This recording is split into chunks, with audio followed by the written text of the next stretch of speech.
2005ನೇ ವರ್ಷ. ಕ್ಯಾರಿಬಿಯನ್ ಸಮುದ್ರದ ಮಧ್ಯೆ ಒಂದು ಸಣ್ಣ ಪ್ರೈವೇಟ್ ದ್ವೀಪ. ಅಲ್ಲಿ ಯಾವುದೇ ಟೂರಿಸ್ಟ್ ಹೋಗುವುದಿಲ್ಲ, ಯಾವುದೇ ಮೀಡಿಯಾ ಕ್ಯಾಮರಾ ತಲುಪುವುದಿಲ್ಲ. ಹೊರಗೆ ನೋಡಿದರೆ ಅದೊಂದು ಐಷಾರಾಮಿ ಸ್ವರ್ಗದಂತೆ ಕಾಣುತ್ತಿತ್ತು. ನೀಲಿ ಸಮುದ್ರ, ಬಿಳಿ ಮರಳು ಮತ್ತು ಹೈ ಸೆಕ್ಯುರಿಟಿ ಬೌಂಡರಿಗಳು.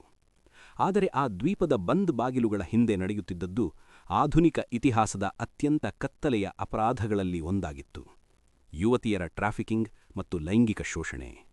ಇದು ಯಾವುದೇ ಸಿನಿಮಾ ಕಥೆಯಲ್ಲ. ಇದು ನಂತರ ಅಮೆರಿಕದ ತನಿಖಾ ದಾಖಲೆಗಳು ಮತ್ತು ಕೋರ್ಟ್ ಡಾಕ್ಯುಮೆಂಟ್ಗಳಲ್ಲಿ ದಾಖಲಾಗಿದ ಭಯಾನಕ ಸತ್ಯ. ಕೆಲವು ಹುಡುಗಿಯರಿಗೆ ಹಣದ ಆಮಿಷ ತೋರಿಸಲಾಯಿತು, ಕೆಲವರಿಗೆ ಉದ್ಯೋಗದ ಆಫರ್ ನೀಡಲಾಯಿತು, ಮತ್ತೆ ಕೆಲವರಿಗೆ ಸಹಾಯದ ಹೆಸರಿನಲ್ಲಿ ಈ ಸೀಕ್ರೆಟ್ ದ್ವೀಪಕ್ಕೆ ಕರೆತರಲಾಯಿತು.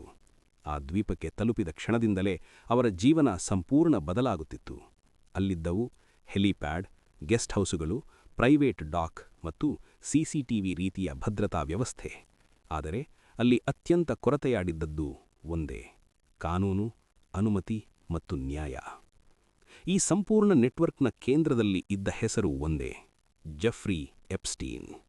ಬಾಹ್ಯ ಲೋಕದಲ್ಲಿ ಅವನು ಬಿಲಿಯನೇರ್ ಫೈನಾನ್ಸಿಯರ್, ಎಲೀಟ್ ಸೋಷಿಯಲ್ ಸರ್ಕಲ್ನ ಒಳಗಿನ ವ್ಯಕ್ತಿ. ಆದರೆ ಅವನ ನಿಜವಾದ ಮುಖ ಹಲವು ವರ್ಷಗಳ ಕಾಲ ನೆರಳಲ್ಲೇ ಉಳಿದಿತ್ತು. ಪ್ರಶ್ನೆ ಒಂದೇ: ಇಷ್ಟು ವರ್ಷಗಳ ಕಾಲ ಈ ಎಲ್ಲವೂ ಓಪನ್ ಆಗಿ ನಡೆಯುತ್ತಿದ್ದಾಗ ಯಾರೂ ತಡೆಯಲಿಲ್ಲ ಏಕೆ? ಮೊದಲ ದೂರು ಒಂದು ಸಣ್ಣ ಪಟ್ಟಣದಿಂದ ಜಾಗತಿಕ ಸ್ಕ್ಯಾಂಡಲ್. ಫ್ಲೋರಿಡಾದ ಪಾಮ್ ಬೀಚ್ನಲ್ಲಿ ಕೆಲವು ಟೀನೇಜ್ ಹುಡುಗಿಯರು ಮೊದಲು ಪೊಲೀಸರಿಗೆ ದೂರು ನೀಡಿದರು. ಆ ಸಮಯದಲ್ಲಿ ಯಾರೂ ಇದನ್ನು ದೊಡ್ಡ ಪ್ರಕರಣ ಎಂದು ಭಾವಿಸಲಿಲ್ಲ. ಆದರೆ ನಿಧಾನವಾಗಿ ಈ ಪ್ರಕರಣ ಒಂದು ಜಾಗತಿಕ ಸ್ಕ್ಯಾಂಡಲ್ ಆಗಿ ಬದಲಾಯಿತು.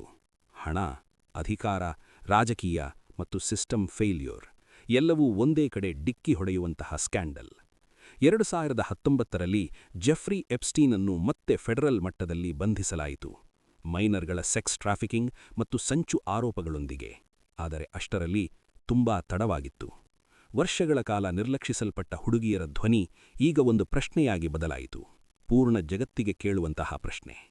ಇಲ್ಲಿಂದ ಆರಂಭವಾಗುತ್ತದೆ ಈ ಕಥೆ. ಒಂದು ಸೀಕ್ರೆಟ್ ದ್ವೀಪದಿಂದ ಒಂದು ಜೈಲು ಸೆಲ್ವರೆಗೆ ಮತ್ತು ಒಂದು ವ್ಯಕ್ತಿಯವರೆಗೆ. ಅವನ ಸಾವು ಕೂಡ ಸತ್ಯವನ್ನು ಹೂತು ಹಾಕಲಿಲ್ಲ, ಬದಲಾಗಿ ಇನ್ನಷ್ಟು ರಹಸ್ಯಮಯ ಮತ್ತು ಅಪಾಯಕಾರಿ ಮಾಡಿತು. ಜೆಫ್ರಿ ಎಪ್ಸ್ಟೀನ್ ಯಾರು? 1953 ನ್ಯೂಯಾರ್ಕ್ನ ಬ್ರುಕ್ಲಿನ್ನಲ್ಲಿ ಜೆಫ್ರಿ ಎಡ್ವರ್ಡ್ ಎಪ್ಸ್ಟೀನ್ ಜನಿಸಿದ.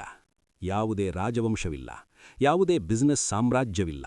ತಂದೆ ಸರ್ಕಾರಿ ನೌಕರ, ತಾಯಿ ಶಾಲಾ ಸಹಾಯಕಿ. ಒಂದು ಸಾಮಾನ್ಯ ಮಧ್ಯಮ ವರ್ಗದ ಕುಟುಂಬ. ಅವನ ವಿದ್ಯಾಭ್ಯಾಸವು ಸಾಮಾನ್ಯವೇ. ಕಾಲೇಜು ಸೇರಿದ್ದ, ಆದರೆ ಡಿಗ್ರಿ ಪೂರ್ಣಗೊಳಿಸಲಿಲ್ಲ. ಯಾವುದೇ ಫೈನಾನ್ಸ್ ಫಾರ್ಮಲ್ ಶಿಕ್ಷಣ ಇಲ್ಲ. ಆದರೂ ಮುಂದೆ ಹೋಗಿ ಅದೇ ವ್ಯಕ್ತಿ ಜಗತ್ತಿನ ಅತ್ಯಂತ ಶ್ರೀಮಂತ ಮತ್ತು ಶಕ್ತಿಶಾಲಿ ಜನರ ಮಧ್ಯೆ ಕುಳಿತುಕೊಂಡ. ಇದು ಮೊದಲ ರಹಸ್ಯ. ಶಿಕ್ಷಕನಿಂದ ಫೈನಾನ್ಸ್ ಲೋಕಕ್ಕೆ. 1972ರಲ್ಲಿ ಎಪ್ಸ್ಟೀನ್ಗೆ ನ್ಯೂಯಾರ್ಕ್ನ ಪ್ರತಿಷ್ಠಿತ ಪ್ರೈವೇಟ್ ಸ್ಕೂಲ್ನಲ್ಲಿ ಮ್ಯಾಥ್ಸ್ ಮತ್ತು ಫಿಸಿಕ್ಸ್ ಶಿಕ್ಷಕರಾಗಿ ಕೆಲಸ ಸಿಗಿತು. ಅಲ್ಲಿ ಓದುತ್ತಿದ್ದವರು ಶ್ರೀಮಂತ ಕುಟುಂಬಗಳ ಮಕ್ಕಳು, ರಾಜಕೀಯ ಕಾರಣಿಗಳು, ಬ್ಯಾಂಕರ್ಗಳು, ಸಿಇಒಗಳ ಮಕ್ಕಳು. ಅಲ್ಲಿಂದಲೇ ಅವನು ಎಲೀಟ್ ವರ್ಲ್ಡ್ ಅನ್ನು ಹತ್ತಿರದಿಂದ ನೋಡಲು ಆರಂಭಿಸಿದ. ಆದರೆ ಏಕಾಏಕಿ ಅವನು ಶಿಕ್ಷಣ ಕ್ಷೇತ್ರವನ್ನು ಬಿಟ್ಟು ಫೈನಾನ್ಸ್ ಲೋಕಕ್ಕೆ ಪ್ರವೇಶಿಸಿದ. 1980ರಲ್ಲಿ ಒಂದು ದೊಡ್ಡ ಇನ್ವೆಸ್ಟ್ಮೆಂಟ್ ಬ್ಯಾಂಕ್ನಲ್ಲಿ ಕೆಲಸ ಸಿಗಿತು. ಡಿಗ್ರಿ ಇಲ್ಲದೆ, ಟ್ರ್ಯಾಕ್ ರೆಕಾರ್ಡ್ ಇಲ್ಲದೆ ಈ ಎಂಟ್ರಿ ಹೇಗೆ ಸಾಧ್ಯವಾಯಿತು? ಇದು ಇಂದಿಗೂ ಉಳಿದ ಪ್ರಶ್ನೆ. ರಹಸ್ಯ ಹಣ ಮತ್ತು ಅಪಾರದರ್ಶಕ ಸಾಮ್ರಾಜ್ಯ. 1980ರ ಹೊತ್ತಿಗೆ ಅವನು ತನ್ನನ್ನು ಫೈನಾನ್ಷಿಯಲ್ ಅಡ್ವೈಸರ್ ಎಂದು ಪರಿಚಯಿಸಿಕೊಂಡ. ಆದರೆ ಅವನ ಕ್ಲೈಂಟ್ಗಳು ಪಬ್ಲಿಕ್ ಅಲ್ಲ. ಅವನ ಕಂಪನಿಗಳು ಒಪೇಕ್. ಹಣದ ವ್ಯವಹಾರಗಳು ಪ್ರೈವೇಟ್ ಟ್ರಸ್ಟ್ಗಳು ಮತ್ತು ಶೆಲ್ ಕಂಪನಿಗಳ ಮೂಲಕ ನಡೆದವು. ಅವನು ಕೇವಲ ಹಣ ನಿರ್ವಹಿಸುವವನಲ್ಲ, ಅವನು ಎಕ್ಸೆಸ್ ಪ್ರೊವೈಡರ್. ಅಂದರೆ ಶ್ರೀಮಂತರನ್ನು ಶ್ರೀಮಂತರಿಗೆ ಸಂಪರ್ಕಿಸುವವನು, ಶಕ್ತಿಶಾಲಿಗಳಿಗೆ ಖಾಸಗಿ ಜಾಗ ಒದಗಿಸುವವನು. ಇದೇ ಅವನ ಶಕ್ತಿ, ಇದೇ ಅವನ ಅಪಾಯ. ಅವನ ಪಬ್ಲಿಕ್ ಇಮೇಜ್: ಮೌನ ಬಿಲಿಯನೇರ್. ಆದರೆ ಒಳಗೆ ಲಕ್ಸುರಿ ಪ್ರಾಪರ್ಟೀಸ್, ಪ್ರೈವೇಟ್ ಜೆಟ್ಗಳು, ಸೀಕ್ರೆಟ್ ದ್ವೀಪಗಳು. ಈ ಕಥೆ ಈಗ ಹಣದ ಕಥೆಯಾಗಿರಲಿಲ್ಲ. ಇದು ಅಧಿಕಾರ, ರಹಸ್ಯ ಮತ್ತು ನಿಯಂತ್ರಣದ ಕಥೆಯಾಗಿತ್ತು. ಅಸಲಿ ಪ್ರಶ್ನೆ: ಜೆಫ್ರಿ ಎಪ್ಸ್ಟೀನ್ ಅಷ್ಟು ಶ್ರೀಮಂತನಾದದ್ದು ಹೇಗೆ? ಯಾವುದೇ ದೊಡ್ಡ ಕಂಪನಿ ಇಲ್ಲ, ಯಾವುದೇ ಪ್ರಸಿದ್ಧ ಹೆಡ್ಜ್ ಫಂಡ್ ಇಲ್ಲ. ಆದರೂ ಅವನ ಜೀವನ ಶೈಲಿ ದಿನದಿಂದ ದಿನಕ್ಕೆ ವಿಸ್ತಾರವಾಗುತ್ತಲೇ ಹೋಯಿತು. ಹಣ ಬರುತ್ತಿತ್ತು, ಆದರೆ ಮೂಲ ಕಾಣಿಸಲಿಲ್ಲ. ಅದಕ್ಕಾಗಿಯೇ ಅನೇಕ ತನಿಖಾಧಿಕಾರಿಗಳು ಹೇಳಿದರು, ಅವನು ಇನ್ವೆಸ್ಟರ್ ಅಲ್ಲ, ಅವನು ಇನ್ಫರ್ಮೇಷನ್ ಬ್ರೋಕರ್.